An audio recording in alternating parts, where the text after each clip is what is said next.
Okay, so first question is, what comes to mind when you think about growing up? My childhood was not that great. I hate to say that because we moved a lot. My dad was a minister, and we moved. I think I went to 6 different schools. So I don't have a lot of memories to look back that I really am happy about or enjoyed. That's sad, but that's what it was.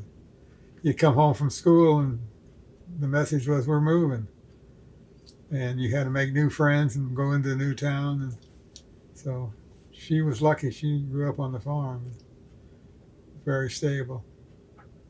How about you, Grandma?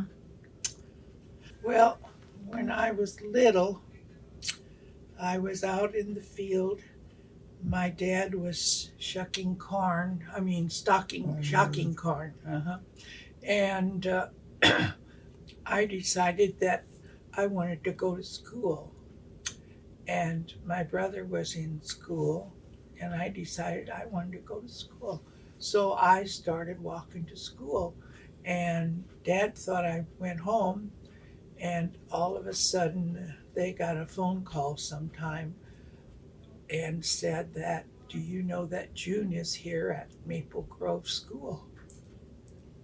And I was probably 5, and I wanted to go to school. So they came and got me, and then decided that with the teacher, it was just a one-room school, and with the teachers, okay, I could go to school. It was like May, the last part of the school year. Mm-hmm. And so I got to go to school. How old were the kids you were in school with? Oh, from 8th grade, Country school. country school. So they had all 8 grades in Oh, the wow. country school. There was maybe 20 kids, maybe All 12. in one room. Yeah. Okay, so Grandpa, what did you love to do as a kid before high school age? I had chickens. I liked to raise chickens and ducks, and I tied flies, and I loved to go fishing.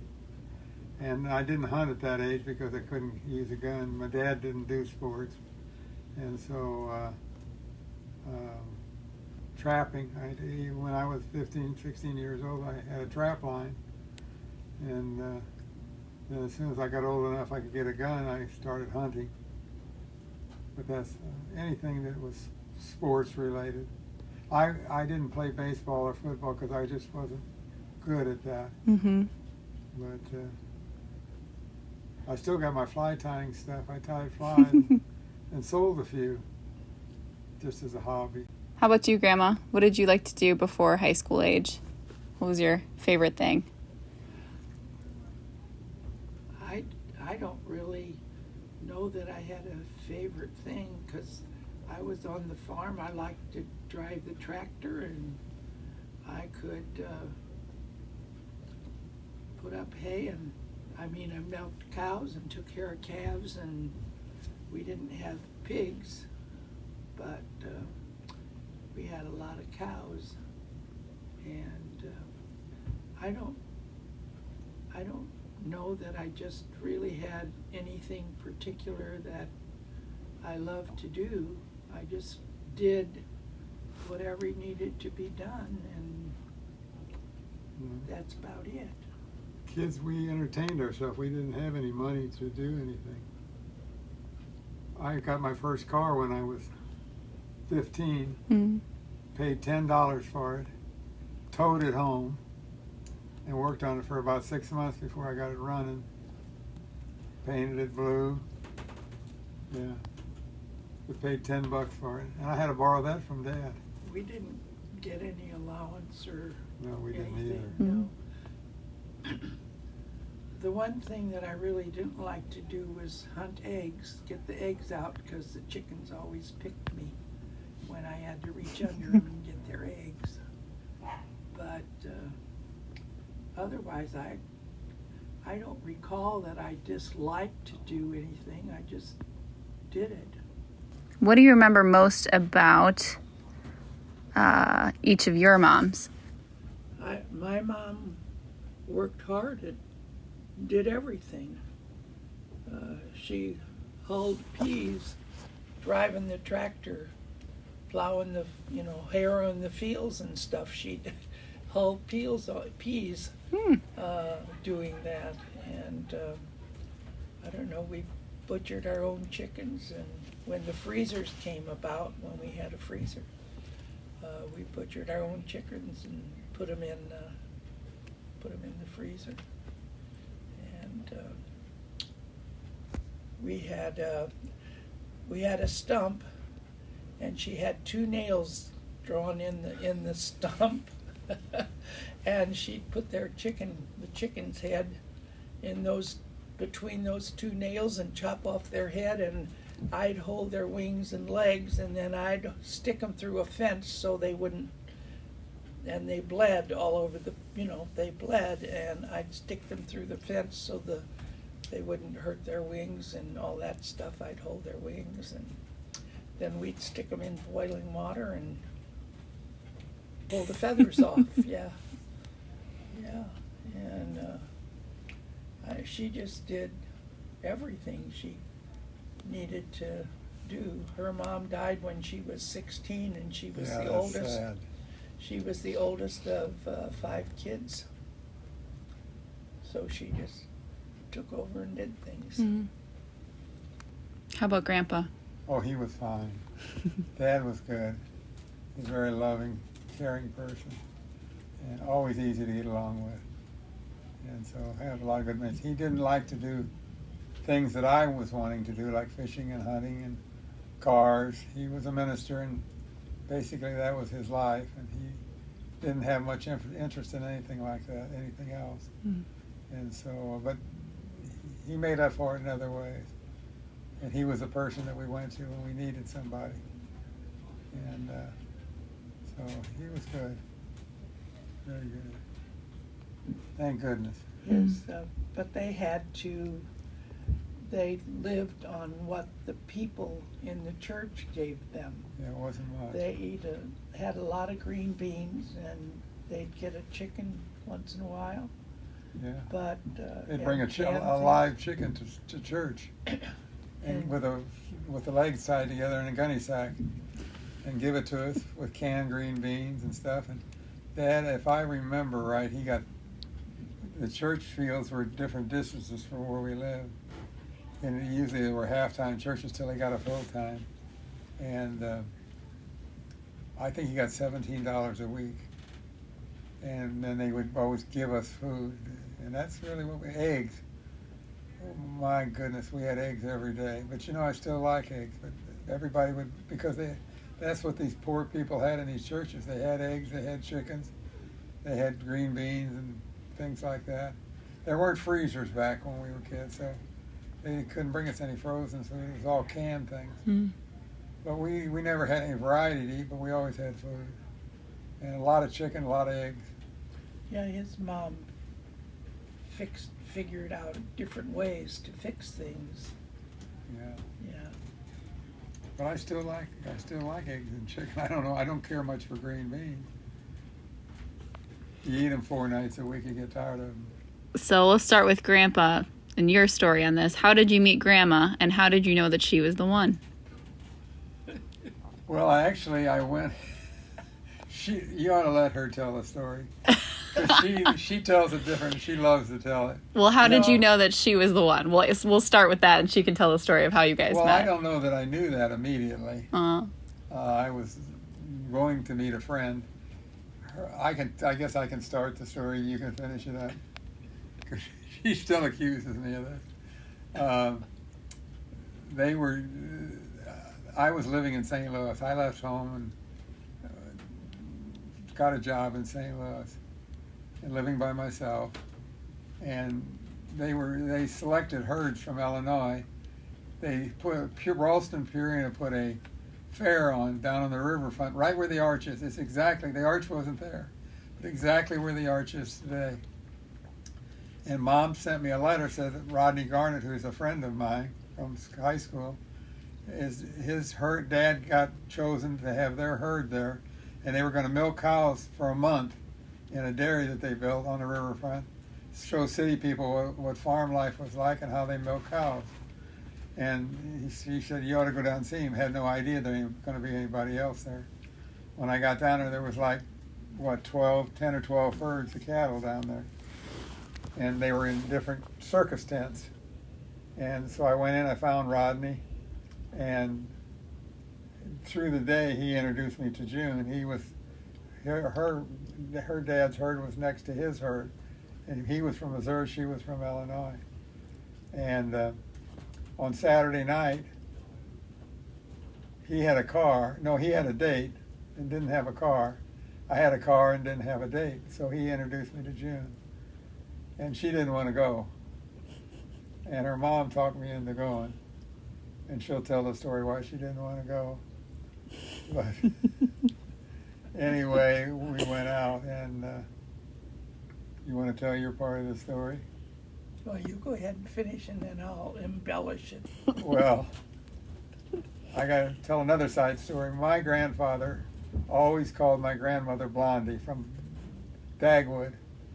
I grew up with him my whole life, hearing him call her Blondie. And she wasn't blonde, didn't even look anything like her, but that's what he called her. So I have no idea why, but I was separated maybe 15 feet from June. And Rodney wanted to go out that night, and he didn't have a car. I said, well, maybe June would go. And I said, hey, Blondie, you want to go on a date? And it ticked her off bad. She wouldn't go. And her mom, I had been visiting with her mom all day, and her mom liked me. And she got her on the side and talked her into going out with me. And that's how we got our first date. Wasn't for her mom. Of course, to the day her mom died, we were like this. I was in with her. So let's hear the embellished version. Yeah. Well, like he said, our farm, our herd was the highest milk producing, butter fat and all of that in Madison County. And so they asked if we would take some cattle down and show them in the tent down in St. Louis on the riverfront when they had the Ralston Purina put on like a big fair, and with animals, not with rides and that kind of thing. It was just a big dairy, like a big dairy farm. They had pigs and sheep and goats and all kinds of animals there. And then they had a ring, a circle, large circle, that you would take an animal out and parade it through around the circle, and then stop at the microphone and tell about your farm and the cattle and things. And they had Holsteins and Jerseys and Guernseys and Brown Swiss, and all in this one tent. And so we took, I don't remember if it was 4 or 5 animals down. And of course they were Holsteins with black and white. And so I talked with, the guys that were with the other herds and things. And we had to have somebody there 24 hours a day. I didn't go, but we had a fella staying with us from Hawaii? No, Peru. I think it was one of the countries. Yeah. Anyway, and so he would stay the night with the animals. He was an exchange student. He was living with them for the summer. Anyway, and so then I would go down every day. Was that Nick? Nick Abachi, yes. Nick Abachi. And so I would go down every day with Mom and sometimes Dad, but he had to take care of the herd, milk the cows and all of that. So he didn't come down very often, but we went, and it was for a week. And so I drove the truck. We had a cattle truck, and one of the cows was had horns. If a calf is born, they use a caustic stick on where their horns come out, and you rub that on as soon as the calf is born, and that kills the cells that make the horn. And we had one cow that it didn't work, and so it had horns.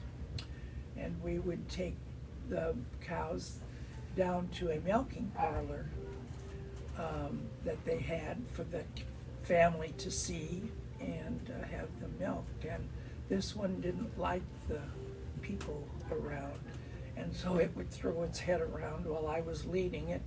And a policeman said, "Lady," or "Girl," he says, "Young girl, you're going to have trouble with that bull. Can I help you?" And I said, "No, sir. It's a cow and it has horns and I can handle it." And so then he was upset. Anyway, he came to visit his friend who had Are we talking loud enough? Guernsey. Might need to do a little louder, right?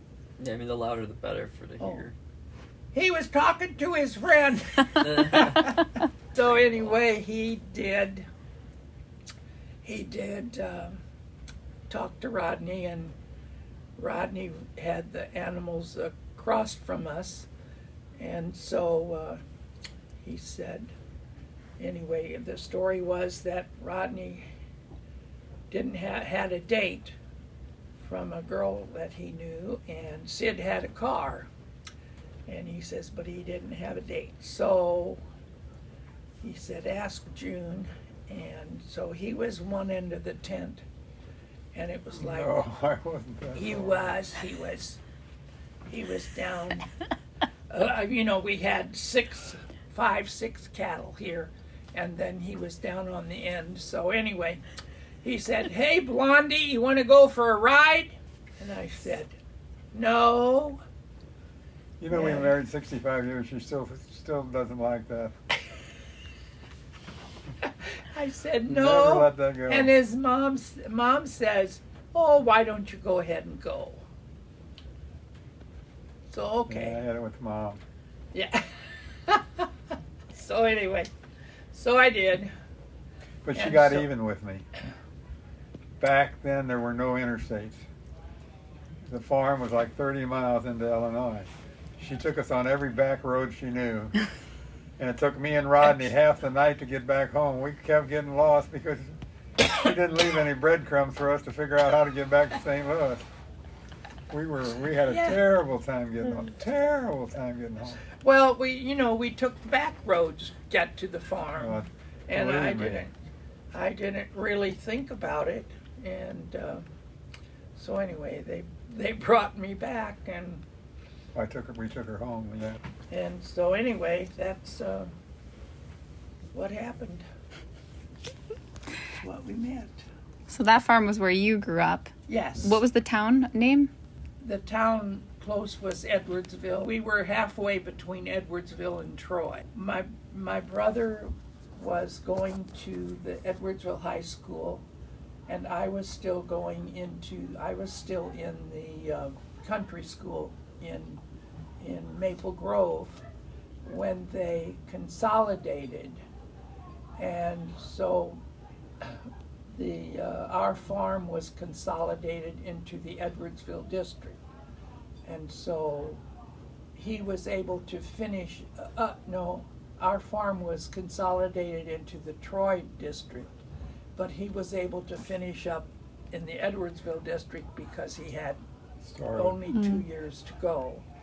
And so then I caught the bus and went into Edwardsville, and I think the 7th grade went to Troy. I went to Troy. Grandpa, what was the name of the town that you grew up in? Which one? By the time I met June, I had lived in 10, not counting when I lived in St. Louis, I lived in 10 different houses, all in Missouri. But we lived all over the place. It just every time you got to do, trying to get a little bit bigger church. And every 2 years or so we were moving again. And so every one of them was a new town. And it's hard when you're preacher's kid because right away they pick on you. So school was not happy for me. I never had anything really enjoyable. The most stable part of my life was after I got married. It was not a fun childhood at all. I didn't know it at the time. I ended up fighting my way in and out of every town. It was sad. Some people, my sister, she dealt with it better than I did. I don't know, maybe girls do. How did you choose your career, and what was your favorite part about it? Well, I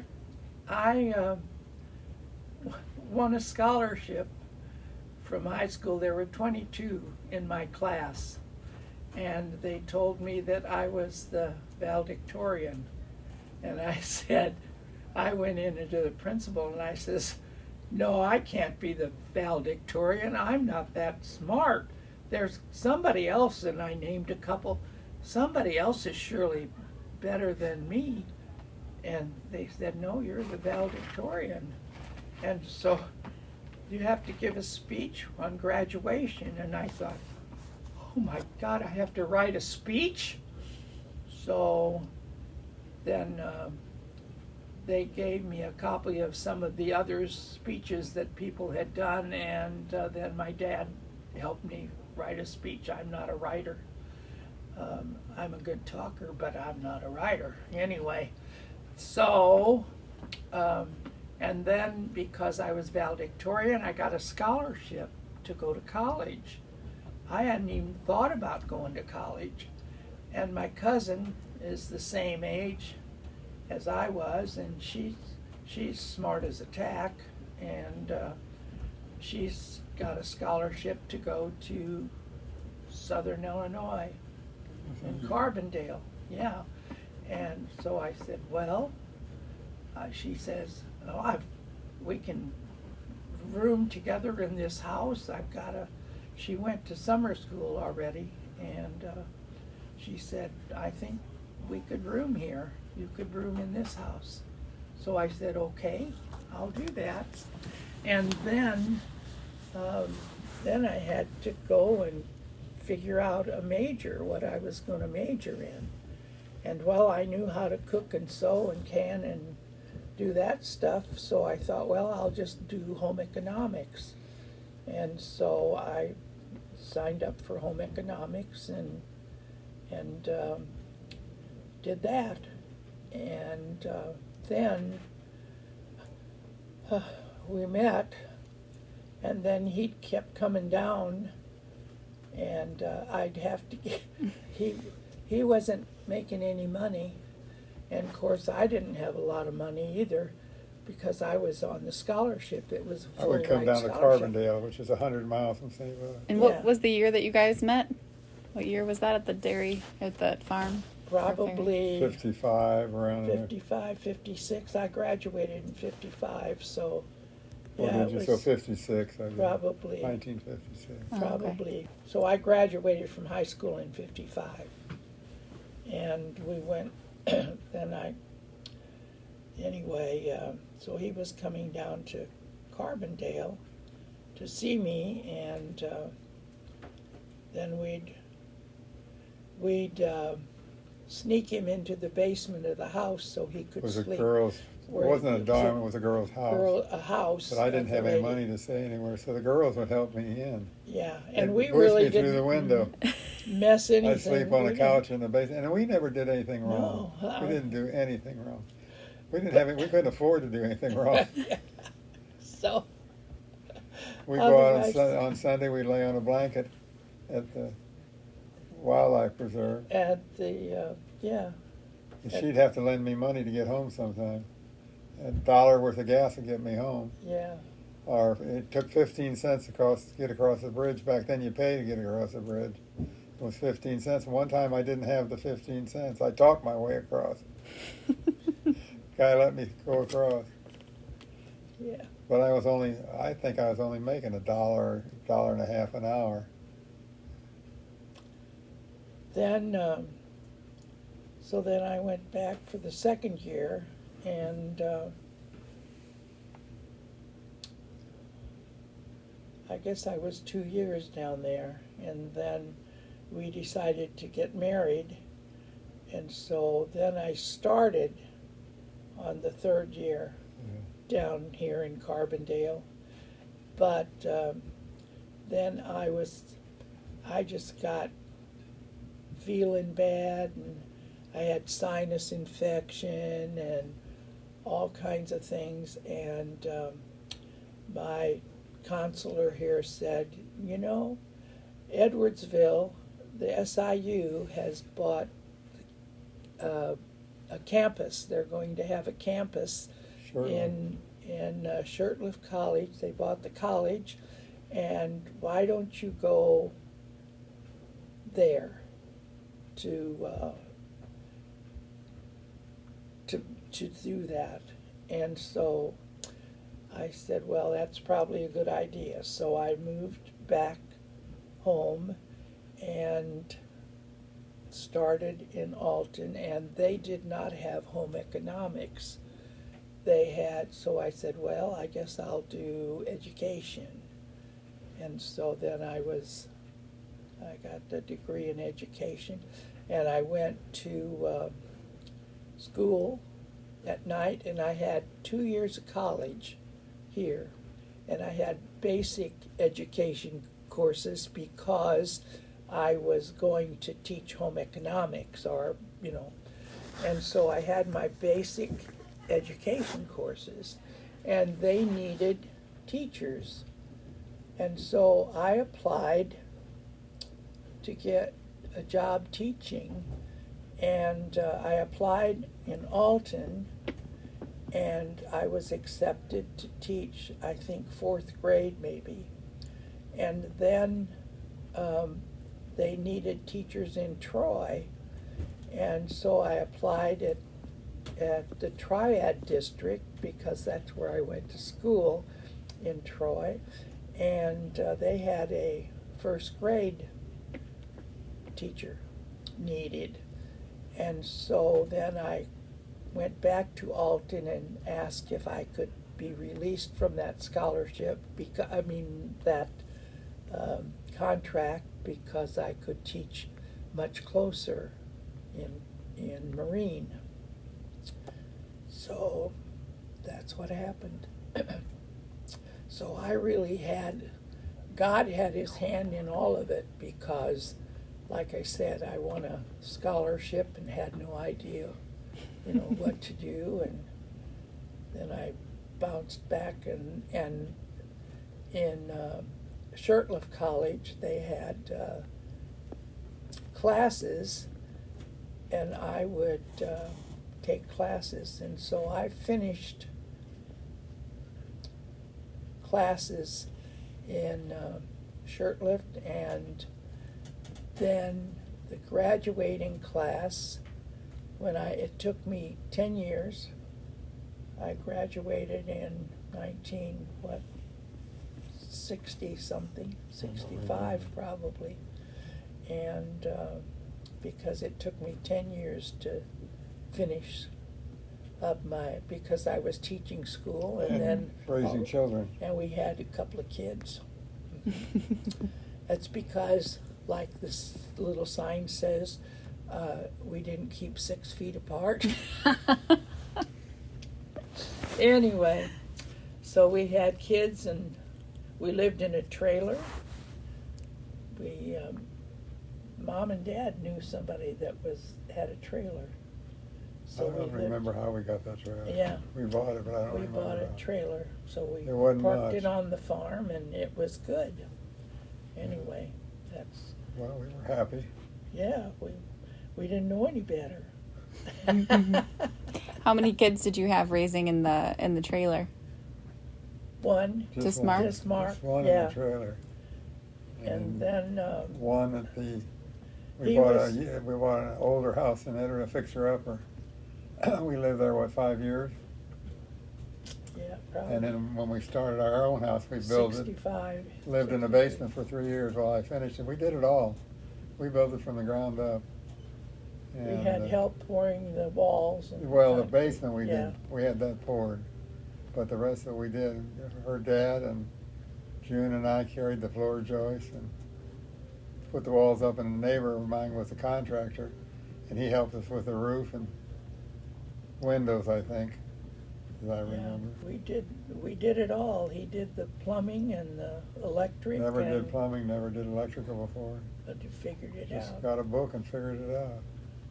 And You know, back then we had family members that were very knowledgeable, and I would go and talk to them, and they told me how, different things. She had an uncle who was very smart, and he helped us on a lot of things, not physically, but advice. We made some good decisions because of him. yeah. Yeah, really. Yeah, and we were going to build a split foyer because that was all the rage then. What's a split foyer? The split Walk in the foyers. front door and you either go up or you go down. Yeah, half the stairs Her go dad up or the other her one dad go kept telling down. us, "Don't do that, kids. Don't do that." You're going to get old and we you listened got to lots him. of steps. It was a smart move, because next door she has one and nobody wants to buy it. But the one thing that we did that we shouldn't do now, that we knew we shouldn't do, was we planted trees. Oh gosh, that was Don't We plant bought 2.5 trees. acres, and we must have planted 100 trees. Yeah, we planted the little pine Bad trees all mistake, around bad- the edge of little our trees property. get to be big trees, and they're very expensive to cut down. And so we spent half our life planting trees and the other half cutting them down, and it's very expensive because they got a stump you got to have taken out. It's very. We got 2 or 3 right now that are huge. They got to come We out. have two pin oak trees. Well, They're- they're that big around. And the squirrels have adopted them this year and had families and called in their relatives because I have little branches with a whole bunch of leaves on the end all over the yard. They can't I'm wait for the all acorns over to the yard. mature, so they're cutting the limbs off so they can get on the make a ground and eat nest. those little half. Yeah, Half and, mature and they acorns. use them for nests too. I They don't know what build nests, they're but- making our yard a mess. Yeah, we've had it before. How about you, Grandpa? Like, same question, which is, why did you choose your career? Sort of evolved. I did poorly in school because of the constant moving. I couldn't wait to get out of school. And back when we were young, only a small fraction of people went to college. And I really had no desire, because I hated school because I didn't do well in school. So I started a job, I worked in a shoe store of all places for a couple years. And I knew that I had to get better than that. So there was a propane company in town, and I went to work for them. And I worked a year, and then they lost a whole area to natural gas. And so he laid me off, and I went the next day to the company that I own now and went to work for them. And I really just started out as an employee, and this was in the early 60s, and air conditioning came in about 5 years after I got there. I was just delivering gas, and I liked working there. They were a very kind family that owned the business. And air conditioning came in, and June encouraged me to go to Rankin, which is a wonderful trade school in St. Louis. So I went there in the late 60s, I guess. 3 years at night. I would get off of work and drive down there. We'd be in class till 10 o'clock at night. And I went 2 years and I got my diploma. And I enjoyed it so much, I went back for a 3rd year and took refrigeration engineering.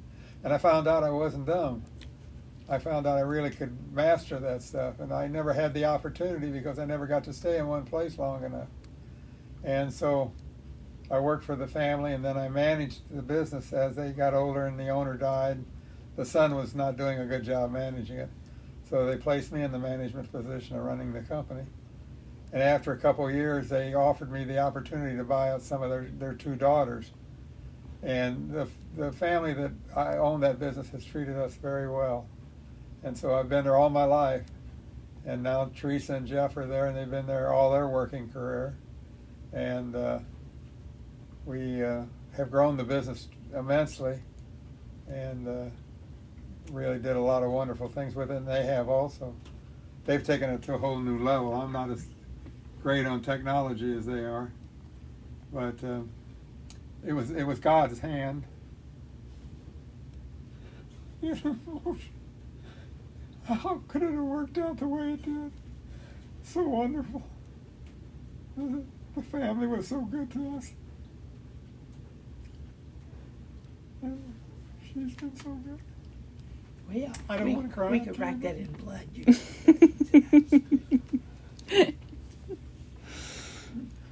But you know, God just led me because I had no clue. You know, what? I won a scholarship? What? I got to go to school? What? And then my cousin said, well, come here. And then, like him with his job, I mean, Well, I he just was, loved what I did. I just loved the business. I loved the customers. You know, pay isn't everything. Love of what you're doing, and I loved it so much. And then I got into refrigeration, and we worked our fannies off. And how many trips did we take around the world? yeah, I won trips to Europe, 2-3 times.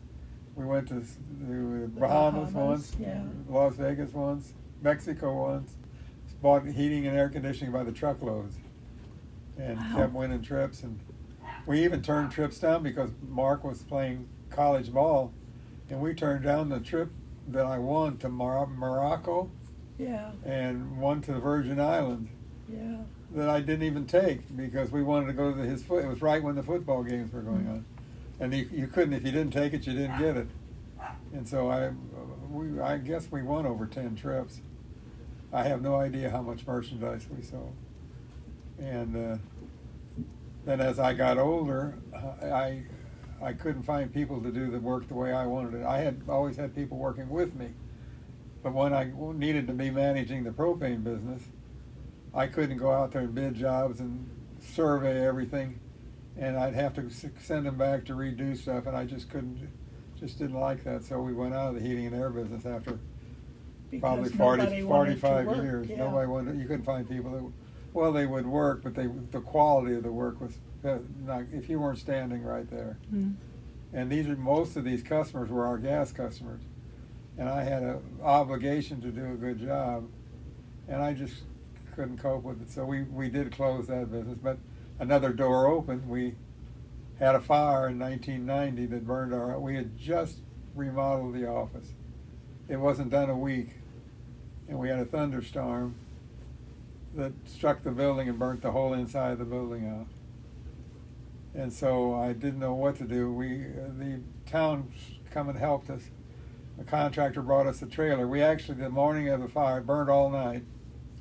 In the morning of the fire, we opened at 10 minutes after 8 in a construction trailer that one of my friends brought me to. And we had the telephone company, local telephone company, ran a wire and a phone. By 8 o'clock, we had a phone. And we were in that construction trailer, and we opened at 10 after 8. Yeah. We were 10 minutes late opening up, and the building is smoking behind us. And so I looking for a place to open up a temporary office, and there was a lumber yard about 2 blocks away that was empty. It had closed down, and I went over and called the guy about buying it. He'd had it for sale, but he was asking too much. I didn't know what the price was at the time, and I called him up, and I said, "Look, can I rent your lumberyard for just the office for a couple months till I can get the office redone?" And he said, "Oh, he didn't know if he wanted to do that or not." And I said, "Well, shoot me a price. I probably can't afford it, but shoot me a price, and I'll see if we can buy it." And he shot me a price, and it was lower than I thought it would be. So I went up to the bank and talked to them, and everybody knew us because we've been there forever. And they said yes, they don't have all the paperwork done, but I could get the loan. So we bought the thing, and then I laid in bed for weeks, staring at the ceiling. Thought I made a horrible mistake, but it turned out to be one of the best things I ever did. We're still in that office. It's a beautiful office. It's a brick building, and it's a whole city block with buildings. And I thought, well, what am I going to do with these buildings? They all needed work.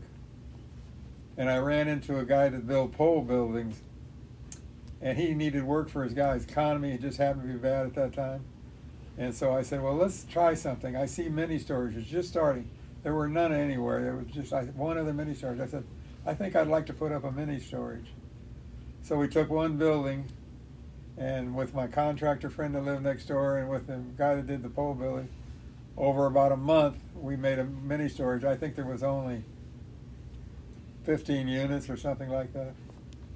And so we set it up, we put a sign up, Nothing. Didn't rent a one. A month went by. Didn't rent a one. 2 months by. We didn't rent a one. I thought, oh hell. All of a sudden we rented one. Pretty soon we rented two. Pretty soon we rented three. Within another month or 6 weeks, they were all rented. So then we built a little more. And we've expanded now. We're not huge in the mini stories, but we have, Teresa would know, I think there's about 160 units now, and we're getting ready to build again. And so, because we're out, and we're 100% full. And so that was another blessing. It was just a little extra business from buying that lumber yard, that we had all those buildings and we were able to use most of those. Plus we've built, about 5 or 6 new buildings. And then they won't let us build there, so we've bought property on the edge of town where we're building. So if it weren't for that lightning strike that caught your office on fire, Who would have thought it? Who would have thought it? Yeah, when what hurts so bad is we live 10 miles away, and when we got on the interstate to go down there, we could see the glow in the sky when it was burning, and it hurt because we had did all the remodeling ourselves. Jeff and I and our employees did that work over months, and it was, and luckily we were in not great financial shape, but we were in good financial shape, and so they knew it wasn't arson or anything. But they asked that question, that hurt me so bad. I still, the fireman had to ask me that, and he asked me, he said, where were you at? He looked to see whether I had pajamas on or not, and whether I was really home in bed. And he said, you didn't do this, did you? And I said, to this day it hurts. For insurance money, people do that? Oh, the insurance, yeah. no, they went in when the state fire marshal came the next day. He found the source of it immediately. Oh, well, I shouldn't say immediately. After 3 or 4 hours, they did the whole building. And they ruled it as lightning strike. And we got insurance. I learned a lot about insurance companies. I got a very good education on how unethical insurance companies can be. But we did all right. We can come out of it. But I'm a lot smarter now when I buy insurance. A lot smarter to know how to deal with those guys, because it's all about the insurance company. And I'm really ashamed the way they treated us.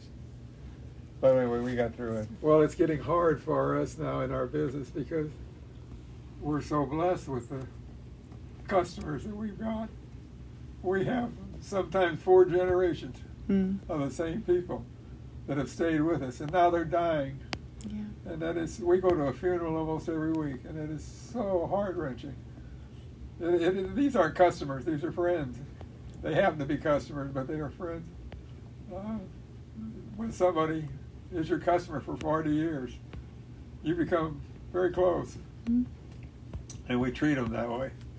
That's why our business is growing, because we don't advertise.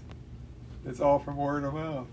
You guys used to do, I don't know if you still do, but all the Christmas cookie deliveries and driving all over. I don't know if we'll be able to do it anymore, but we go out, and the last few years we drive 400 or 500 miles taking cookies to our customers, to the elderly. We don't take them, it'd be impossible to take them to all of them.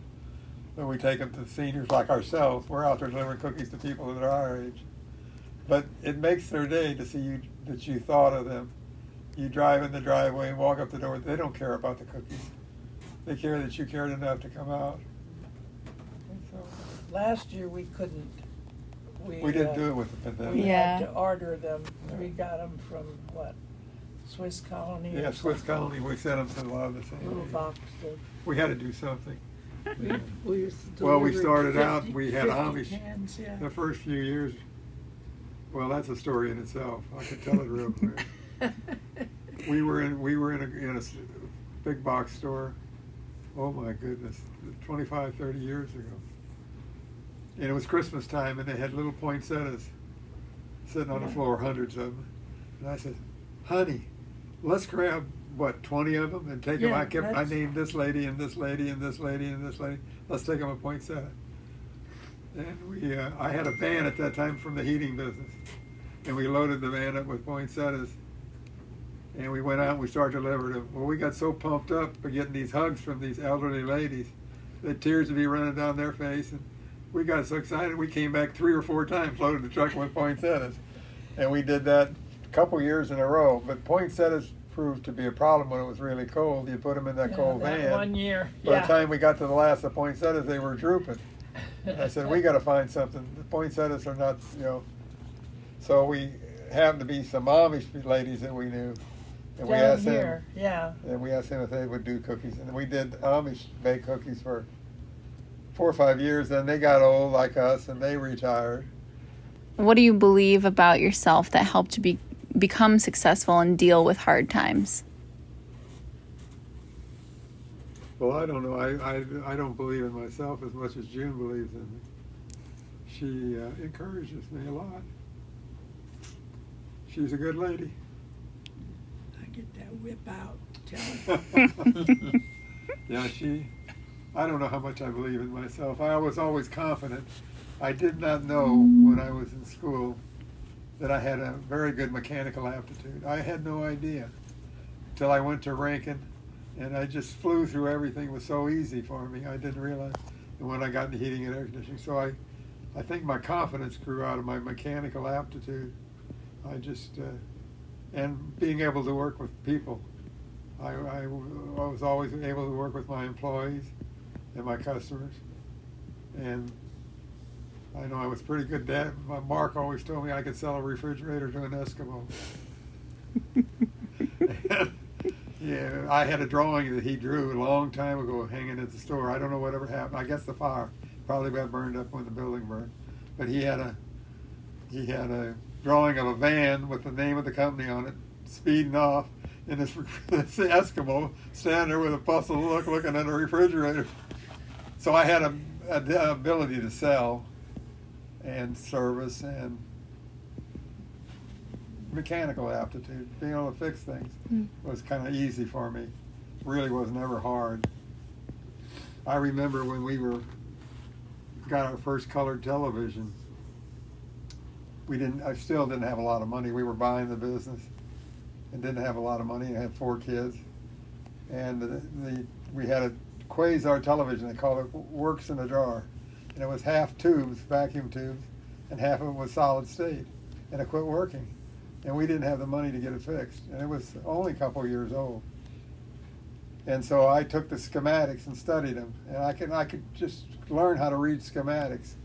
And I figured out what I thought the parts were. And I still remember the parts. It was a triac or an optic coupler. I said, got to be one of those 2 parts that's causing the screen to do lines going across. So I called up Quasar and I wanted to order the optic coupler and the triac. And they said, are you a technician? I said, no, but I would like to pay for them and order them. They sent them to me. And I went and bought a soldering gun that I did not have one for circuit boards. And I put those 2 parts in, and it worked. The TV worked, and we had it for another 8 or 9 years. And so I was always able to figure stuff out like that. And I always wished I had the time. I always wished I'd have been an electrician, because I could take schematics and read them just like a book. I just understood what all that meant. But I never had that opportunity. And so, but I had a wonderful other opportunity, and I got this gal. Blondie. How about that? And I did. I she regularly tells me about that story. I grew up. My grandfather, he grew up listening to him say, "Hey, Blondie, can I just what's for supper, Blondie? What are we going to do tonight, Blondie?" Well, it's it's kind of something you don't think is bad. Is that your mom's dad or your dad's dad? That was my dad's Okay. grandma, or my grandma, but my mom and dad on my dad's side. I didn't know my mom and my grandma very well, grandma and grandpa on my mother's side. They lived in another part of St. Louis. They died very young, both in their 50s, and I really didn't know them very well. But Grandma Helle and Grandpa Helle lived just up the street from us when we lived in St. Louis, and so I knew them quite well. And she was just like June. She was a wonderful lady. Just like you. Ooh, thank you. It was your lucky Well, day, I tell you, Joe. it's my lucky day. I hear all these good things. Well, I am blessed. What do you believe that people want the most in life? People in general. Be happy, I would think. I would hope that they would. Yeah, That would I be think that's it. more important than anything else. Yeah. But I think a lot of people don't focus on that. What do you think they want most in life instead of that? The people that don't focus on that. I don't know. They want to be their own boss and tell everybody else what to do. That's where I've been Make lucky money. most of my life, being my own boss. I never realized it when I started out. The Surrey family gave me the opportunity to buy into the business. And I just never realized working for yourself how much better it is. It is so much better. But I try to, one thing that we've always tried is to treat our employees like family. You know, we want to make it to be a happy place to be. And sometimes we've had some difficult employees that you couldn't, no matter what you did, you couldn't make them happy. But right now we have some wonderful ones, and it's good. Mm-hmm. And I guess I don't know if you've asked me, one of my biggest joys is being able to work with two of my children. Oh, wow. That is so good. I'm a baller. But I'm so lucky that I can get along with Jeff and Teresa so well. They are so wonderful to work with. I can't even tell you. Mm. Now I don't cry at work all day.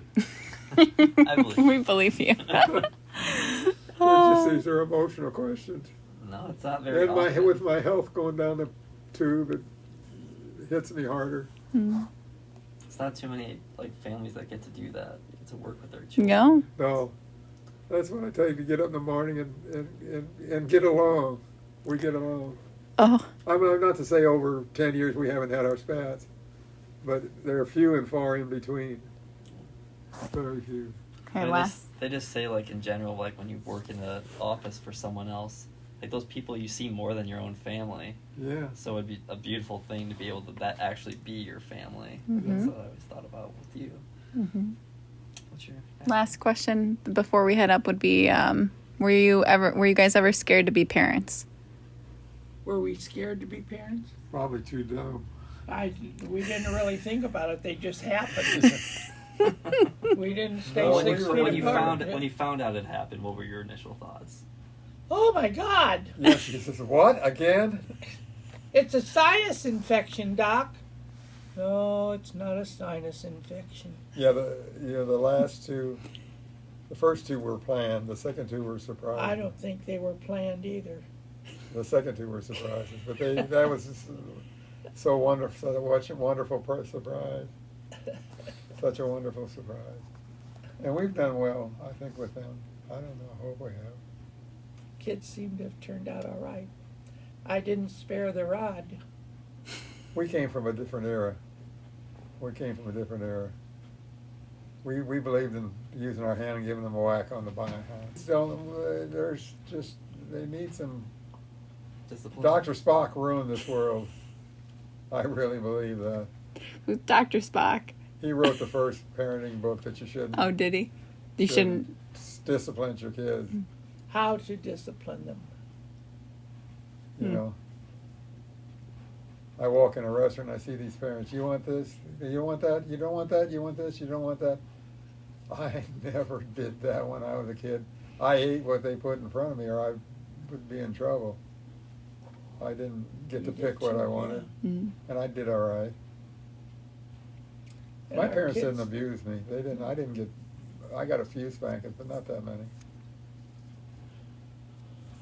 Nope.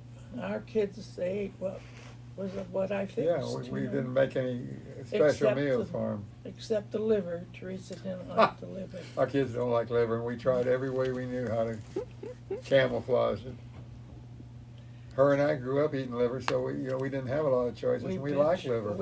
We butchered, and It's good for you. The liver, the organ meats are supposedly yeah. really good for you. She tried to camouflage it with some bacon one time around it, so it looked like a fillet. And Teresa took one bite, and she says, she Jeff, was in the Jeff. high chair. Yeah, Yeah. Jeff, don't eat it. It's liver. Yeah, she was in the high chair. She was at 3, maybe. Yeah. Don't It's eat liver. it, Jeff. I think it's liver. He was going, oh, shit. I wasn't saying shit. I think we were both scared. The first one especially. Yeah, first one. I think we were both very, very scared in the hospital. Nobody really, we didn't have health classes. We didn't know nothing. We figured everything out as we went. And I remember when they let me in the room and she was in labor, and I was scared to death. For her, and for, not so much for me, for her. Yeah.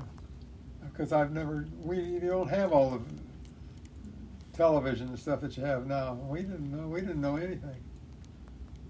After that, it was a piece of cake. Yeah. For me, anyway. Well, was the first one who was born when it was snowing and rainy, and we asked the doctor if he wanted to ride with us. I think that might have been Jeff. Could have been Teresa, but it might have been Jeff. We had a terrible snowstorm. No, that wouldn't have been Jeff because his is July. Well, it had to be Teresa then. October. Oh, March. Yeah, Teresa probably. Must have been Teresa. Yeah. What 3 words would you say represented your approach to parenting and why? Oh, those were heavy questions. I don't know. Yeah. I don't have any. We just did it, you know. We just learned as we went. We probably weren't perfect, but we did the best we knew how. When you think about either of your siblings, if any, how would you describe them? My brother was fine. Yeah, we got along all right, as far as I can remember. Yeah, I never had any trouble was, with my sister. He was. She was my little sister.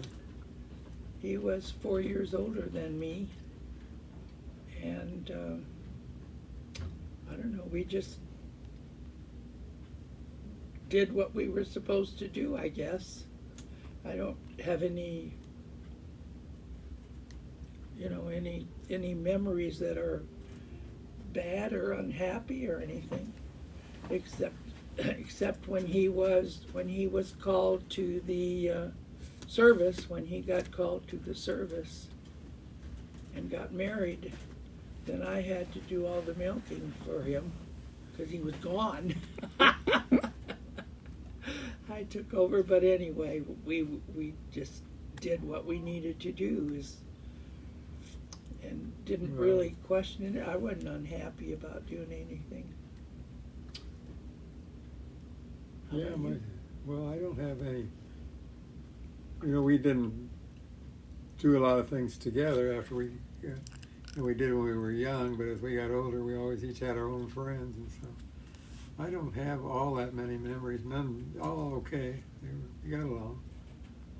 I don't know how to say to describe. Okay, so same question, but applying to each of your kids. If you had a few words to describe each kid, how would you describe them? Like in 3 to 4 words.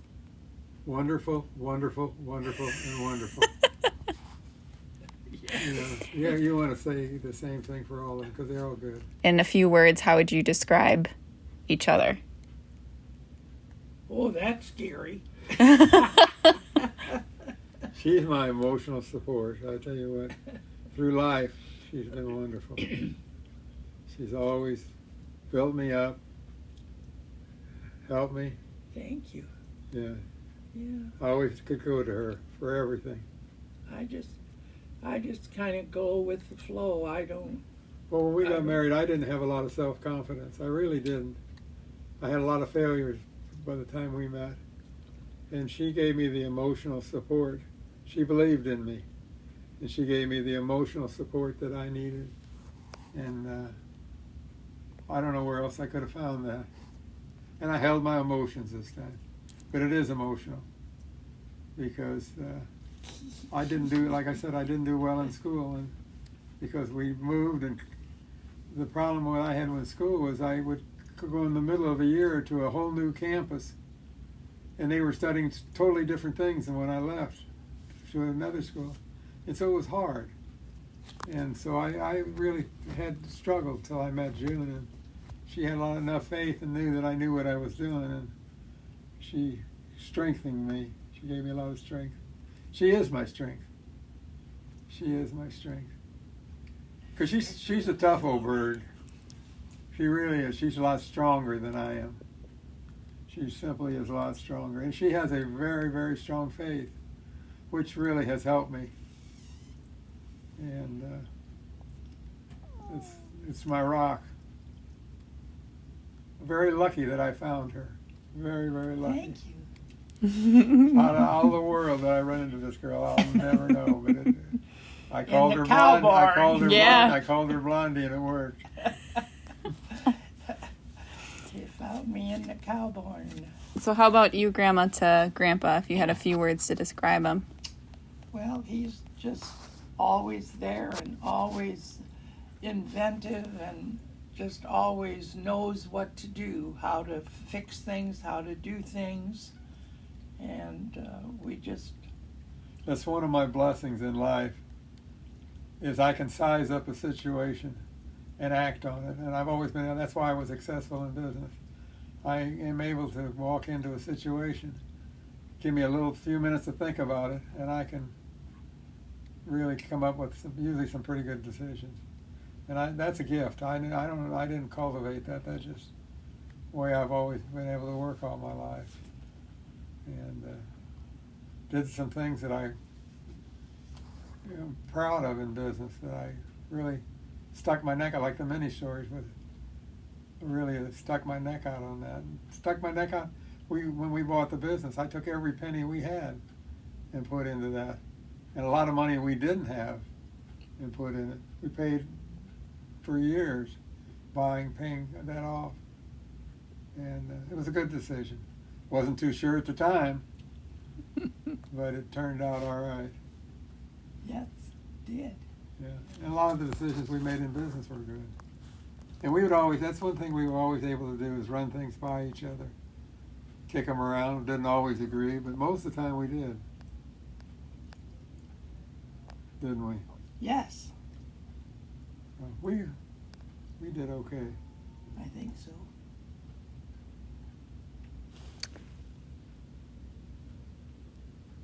What 3 words would you say best describe who you tried to be in life and how you want to be remembered?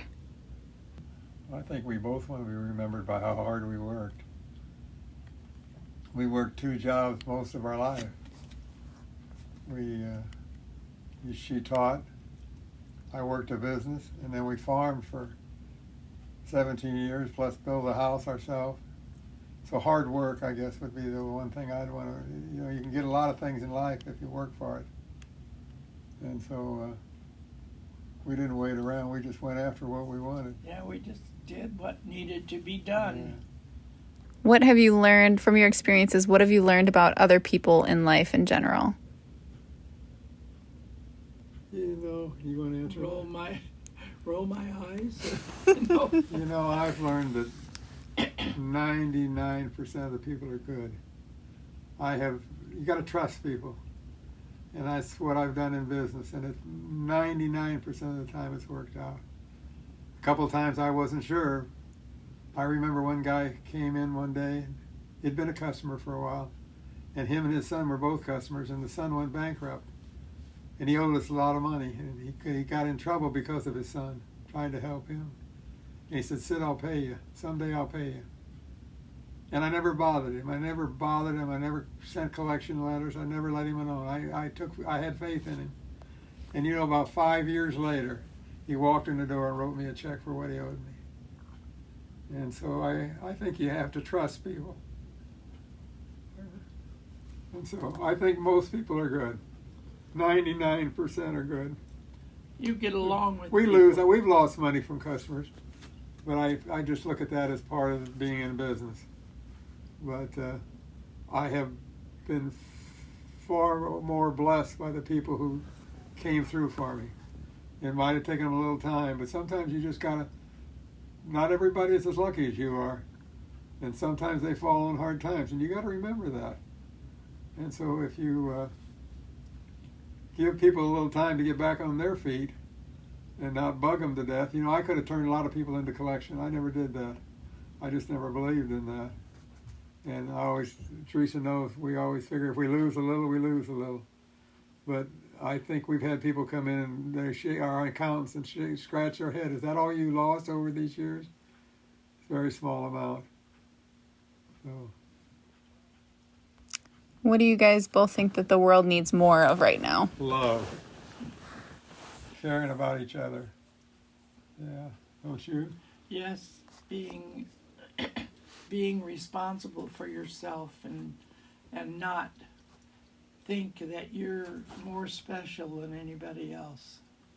One thing that I always try to do, I see people on the street with a cardboard one money, and it's a difficult thing because I always want to weigh. I don't want to buy anybody drugs, but I look at these people and think, how lucky am I? So I don't have a problem giving them money. We have people at church say, I wouldn't do that. I don't give anybody money. I can't do that. I didn't walk in their shoes. So, and you don't know what their shoes and are. I struggle with that. I don't want to, I'm so worried. I'm more willing to take somebody and buy them a meal or buy them gas for their car, whatever their needs are. But I don't like to, I do it because she knows I do it all the time. But I worry, but I don't want to buy anybody drugs. That's one thing I don't want to do. What were the 3 best decisions you've ever made? Marrying her. That was my number one. I guess following my mom that said, go ahead and go. When he called me, Blondie, you want to go for a ride? And she says, go ahead. I says, and Mom. sticking my neck out a few times. Like buying the business and building our house. And a lot of it was all on faith because we didn't really have that money. And so I think those are some of having confidence in ourselves, I guess. Just doing what you needed to do. And don't rely on other people. Just do what you need to do for yourself and to help somebody else. Oh no, things just I made a lot of decisions, just like buying that lumber yard. I thought for a while that was the worst decision I ever made in my life because we had only bought the business a few years before, and we were deep in debt. And buying that lumber yard was a decision that I was almost forced into because of the fire. But it was one of the best decisions I did. It really worked out. But it took a little time. And so it was scary for a while. When you don't have any money, you're worried about paying it back. But we always paid our debts. We always paid our debts. What would you say you're most proud of in life? Just still being here. Yeah, my family. Yeah. My family. Yeah. My friends and my family, yeah. What's a message that you want to share and have live on in your family? Work hard. That's my main message. Pay your bills. Don't charge Pay a your credit bills. card. Yeah. Work hard. Pay your bills. Be good to everybody. What else? Yeah. Be kind to people. That's Smile something we've at always people. tried to do. That's something that we try to do every single day. Is when we go through the drive-thru at McDonald's, when we go through the checkout in Walmart, tell them how much you appreciate them and how much you love their smile, and thank them for being there. You just watch them lift up and smile. And Thank so you for working. just be we nice tell to them. people. Be nice to people. We tell them all the time, thank you for working. Thank you for smiling. Or if they did a good job, tip is one thing, but you paying them a compliment. Yeah. And I sit in the car and people will go by. But I sit and I smile at them. And they smile back and think I'm crazy.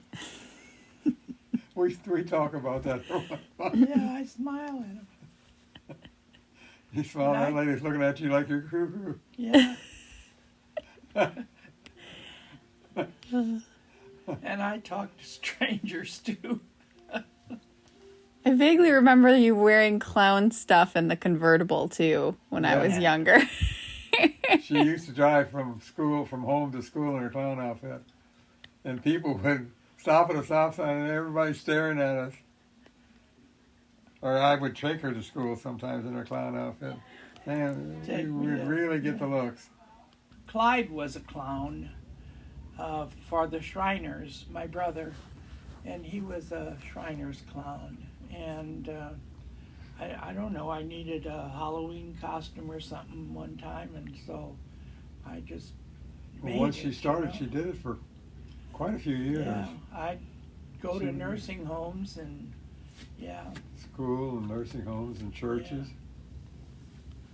And put on tie balloons and be a clown. Yeah. He showed That's me where how Pam to learned to tie balloons, was from her. Yeah. And last question, what are you most thankful for? Just still being here. Being able to motivate and take care of ourselves. Yeah. Yeah. Thank you for our family and our children and our friends and for our life and just for, we have so much to be thankful for. Living in this country is just so awesome. It really is. And having all of you here and just hearing the laughter that goes on with you all together is just so uplifting, just to hear you guys having fun together and that we're able to get together. It's just really a really a blessing. I just say ditto to that. Yeah. What are we married, 64 years Monday? Yeah. 64 years tomorrow. Monday, Tuesday. And, Tuesday, you know, it's give and take. There's nobody has a commitment anymore. Right away they just want to run off and get divorced. Her and I never understood that. We never figured it out. When you live together for 64 years, it's not all smooth. There's bumps in the road. We have a hole in the wall, and I got a hole in the bathroom basement I didn't ever door. make a hole. You made a hole in the door. You kicked the hole. You made it. I shut the door in her face, and she kicked a hole in the door. You know, we've always been able to find some ground that we could agree on, and you just got to have a commitment. And I didn't want to go home to my mother. She didn't want to go home to her mother. And we had a commitment to each other, and we always worked it out. Yeah. He says he's not going to home to his mother. I said I wouldn't go home to your mother either. But a commitment is so important in marriage, and people just don't understand that anymore. They put on all these big, expensive weddings, and 2 years later they're getting a divorce. I don't get it. I just simply don't. What are you gonna do? Start all over and do the same thing again? What's going on? And so we always just worked it out. Yep. And we always slept in the same bed every night until COVID came along. In 64 years, we never slept apart except a couple times I went on a fishing trip or a hunting trip, or she might have went somewhere. But we never ever got mad and didn't sleep in the same bedroom. And except when COVID came, and then I got COVID, and so we had to sleep separate for a couple of weeks. But sometimes we got mad at each other, but we worked it out before the sun went down. Or maybe we didn't, but we just went to bed anyway. Well, we went together and pouted a little bit. But you know, within a few hours, it's all over. You figure it out. So at least we always did. Yeah. Is there anything like around your guys' faith that you'd like to talk about? Like your faith story? Your testimony? Well, I never was very good at that. June's probably better at that than I am. But we've always went to church. We love the Lord. We walk with Him every day. Couldn't do without. Yeah. But I don't know. I get up and I listen to these guys give their testimony, and I'm so envious that I wish I could do that. I never was able to, and I think it's because of my insecurity when I was young. I could never get up in front of people comfortably and talk. And so that was always difficult for me. But we always loved our church. My dad was a minister. We were lucky in that we were brought up in a Christian home. It was that. It was always a Christian home. And June was brought up in a Christian home. And so that's something we've always shared. And we never thought about not going to church. We haven't went here lately because of COVID, but we haven't been to church for quite a while. But we did not today, but we still watch church every Sunday. Our church is on YouTube, and so we can see our service on YouTube, and we still watch it every Sunday. And in all honesty, I'm enjoying that just as much as when I went to church. And so our church down here is quite small compared to the one in Edwardsville that we went to. You know, I just thank God. I thank God lots of times during the day. I drop stuff and I said, "Thank you, God, you're making me exercise." She does that all the time, I all mean, day long. really. We have a close in the car and an accident in the car. She's out loud thanking God. Yeah. One thing, Thank I'll you, do a little God. testimony for her. One thing that I know her faith, how strong her faith is when she got cancer. It was hard, and I was bawling because we didn't get a warning, and just like when they found out about what I've got. The doctor didn't walk in the room; he barged in the room. He swung the door open. He knew June from her mom and dad being in the hospital. He just says, "June, you got cancer." How do you handle that with that not easing you into it just a little bit? And I thought I was going to lose her, and her faith was so strong. She pulled me up, and that's my testimony for you, Have because to wait and see. she just kept saying, "I'm in God's hands, and He's in control, and whatever He does is okay with me." Yeah. And I said, "I wish I had that faith. I have faith, but not." Her faith is so much stronger than mine, and Right. she all through the chemo and everything, I would take her to the hospital, and she'd lift me up, and that she always did. It's like all these things, you know. It's just something I have to go through, and yet you just do it, and. So she's much stronger with her faith than I am, but she's walked with me on a lot of things. And she's been my rock. That's why I say she's my rock. Mm-hmm. Sometimes I hurt his feet, and sometimes I hurt But his she really head, is she's a very strong person. I'm, But she's with the same saying that she's a strong person, she's a very mild person. She doesn't have a temper. Well, once in a while. Okay. Just watch what you're doing. But that don't happen very often. Yeah, I don't really remember what happened. I slammed the door. We were only married maybe 5 or 6 years. We were in the bathroom, and she was really letting me have it, and I slammed the door. And the next thing I knew, her foot comes through. And I said, "What'd you just do?" She says, "Don't you ever shut a door." I got a sign on that door still there. I said, I got it written on there with magic marker. I said, "June did it." It's still there all these years. Didn't have money to finish the house, and we weren't supposed to live in the basement. We didn't tell nobody. And we had a house in Edwardsville. We sold our house in a week. It was only a $10,000 house. We sold it in 1 week, and we had to get out. And a guy had died up the street, and so we asked the heirs if we could rent that till our house was done. Well, we moved in there, and within, I think it was 6 months, something like that, they wanted to settle the estate. And they said, "You got to move out in a week." Oh. We didn't have any place to go. So our house was shelled up, but there's nothing in the basement. And we didn't even have a bathroom when we moved in. No. We had a little pot. We had a potty. Mm-hmm. Little 40 pot. And I built the bathroom. Within a couple of weeks, we had a bathroom. Yeah. And then we took old curtains from the house, and made rooms, a bedroom and a living room and a kitchen.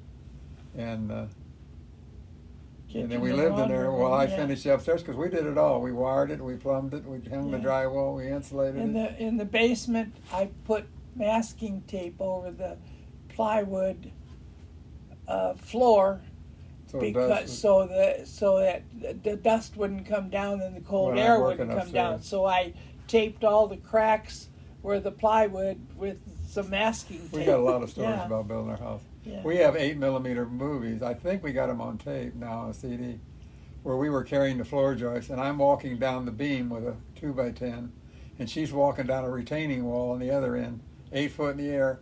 We're carrying those. We carried every joist that way on that house. Wow. And We were nailed young, it in. we were young and nailed agile. it in, yeah. It was just what you did. Yeah, we did it. We did it all. We learned hard. We were hanging the drywall.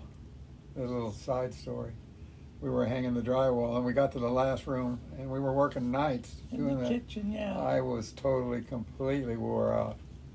And we got up to one of the last sheets of drywall in the middle bedroom. No, it was in the kitchen. No, it was in the middle bedroom. I have indelibly marked in my mind, Oh, if you okay. don't mind. And I put the sheet up, and she's helping me. We got the sheet up there, and it wouldn't go in. So we brought it down, and I trimmed some off of it. I got it back up, it wouldn't go in. We did that like 4 times.